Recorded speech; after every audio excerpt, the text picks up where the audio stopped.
Olá, passando para compartilhar mais um dos nossos devocionais. Estamos em Eclesiastes, capítulo 4, 5 e 6. E Salomão ele vai falar um pouco sobre algumas injustiças. E quando a gente fala de injustiça, a gente precisa saber que ela é atemporal. A injustiça necessariamente ela não é regida por um governo, por um sistema. No que se refere a como se Salomão estivesse se referindo àquele tempo. Não, ele está falando sobre a injustiça implantada no coração do homem. O homem tem uma natureza pecaminosa e, em consequência disso, ele é injusto. Então, independente das fases do tempo, ele é injusto.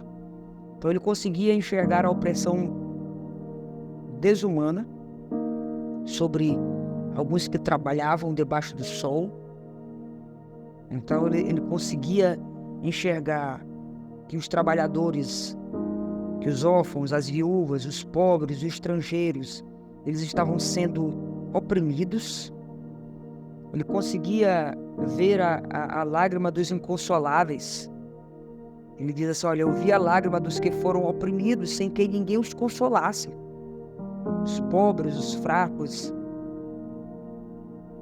Então, é como se os juízes estivessem de mão dadas com os poderes e os poderosos para garantir que seus crimes fossem manipulados e eles fossem tidos, na verdade, como inocentes. Então, ele fala também da injustiça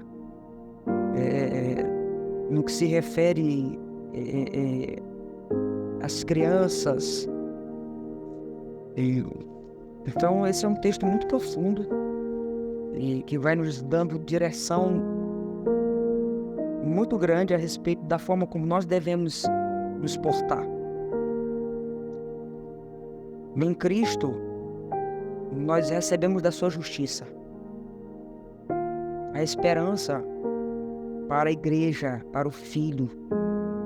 Porque em Cristo nós recebemos dessa justiça, então nós temos tudo para fazer um caminho inverso, para não oprimir, para não desdenhar do direito do outro, né? Então, o capítulo 5, ele também vai falar sobre culto. Ele diz, olha, guarda o teu pé quando entrares na casa de Deus. E eu achei muito interessante, assim, me chamou muita atenção, porque ele fala, tenha cuidado com o que você vai falar. Você não precisa fazer votos para que você ganhe a atenção de Deus, mas uma vez que você fez, você precisa cumprir. Às vezes a gente acha que Deus está interessado nos nossos votos no que se refere se eu fizer um voto, Deus vai se agradar. Ele se agrada sim, mas aí a questão não é o voto, é a motivação pelo qual você fez o voto. Se a motivação foi só para alcançar um favor imediato, é bem provável que o voto tenha sido esquecido por quem fez, mas por Deus não. Por isso que ele diz, olha, se você fez um voto, se apresse em cumpri-lo. Se apresse, porque Deus não terá não.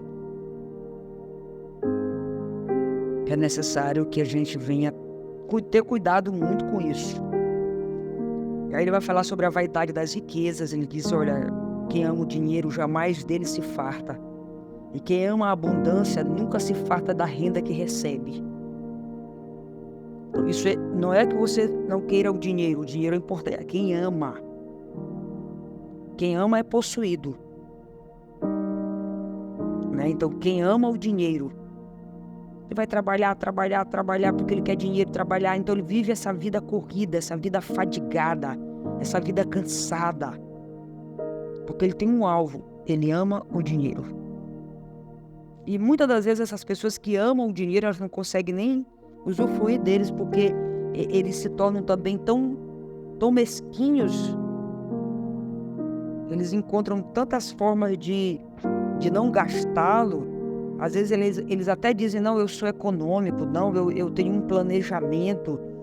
Na verdade, muitas das vezes as pessoas não têm a confiança de que Deus vai suprir. Então eles estão ali guardando, porque a força deles é aquilo que eles guardaram. braço deles, na verdade, não é regido pelo Senhor, é regido por aquilo que elas têm numa conta bancária. Ah, é proibido ter uma conta bancária? Não, tenha, acumule, guarde. Mas a grande questão aqui é a motivação pelo qual eu guardo. Às vezes é bonito, é polido, socialmente aceitável falar, não, porque eu poupo, eu não vou desperdiçar dinheiro com isso, eu não vou gastar com aquilo. Eu acho, é bonito esse discurso.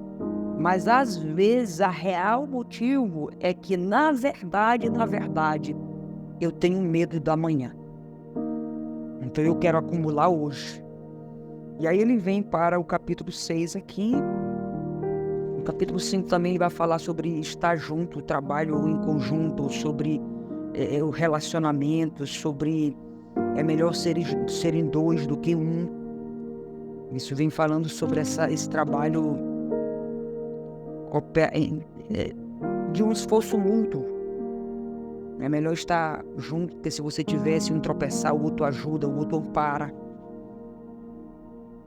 E aí no 6º aqui ele vem falar também, ele vem falar sobre o trabalho, né? E ele diz, olha, se alguém gerar 100 filhos e vive muitos anos, até avançada idade, e se a sua alma não se fartar do bem e além disso não tiver sepultura, digo que um aborto é mais feliz do que... Então aqui ele vai falar sobre os despropósitos.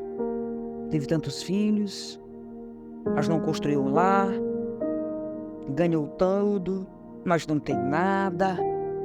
Então, qual o propósito pelo qual eu faço o que faço, eu trabalho no que trabalho, e eu tenho meu filho, eu tenho a minha filha, ou deixo de ter?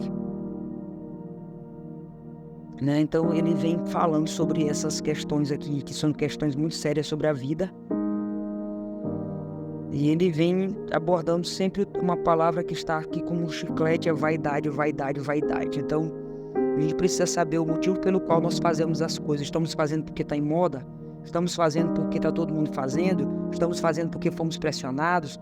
Ou estamos vivendo a vida que Deus nos presenteou para viver e estamos fazendo dela a melhor oportunidade para louvá-lo nessa terra de peregrinos? Né? Então, isso aqui é importante ser avaliado. Então, que Deus te abençoe, Deus abençoe a sua vida.